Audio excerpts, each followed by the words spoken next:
সবাইকে নমস্কার, আমি তুষার রায়। আজকে আমরা নতুন একটি প্রিন্ট নিয়ে এক্সপেরিমেন্ট করব।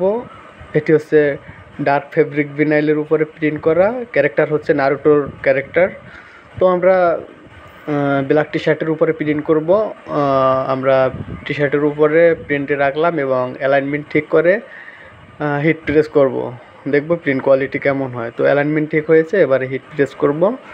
আমাদের মেশিন রেডি হিট প্রেসের জন্য। তো এতে এর টাইম ডিউরেবল হচ্ছে 15 সেকেন্ডের বেশি এটি হিট প্রেসে রাখা যাবে না, তাহলে হচ্ছে প্রিন্ট কোয়ালিটি নষ্ট হয়ে যাবে।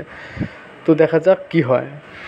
তো এটি হচ্ছে আমার একটি ছোটো ভাইয়ের রিকোয়েস্টে এটি এইভাবেই কাটিং করা, কারণ আমার কাছে কাটিং মেশিন নেই, যার কারণে এইভাবে করা। এটি হচ্ছে টি শার্টের ফ্রন্ট সাইড প্রিন্ট কোয়ালিটি মোটামুটি ভালো, আর এটি হচ্ছে ব্যাক সাইড প্রিন্ট। তো আমরা বাইরের কাছ থেকে রিভিউ নিব। ভাই, প্রিন্ট কোয়ালিটি কেমন হয়েছে?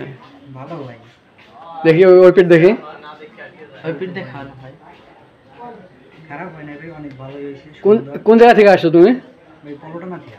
ও আচ্ছা, তো নেক্সট টাইম আবার আসো। হ্যাঁ হ্যাঁ ভাই।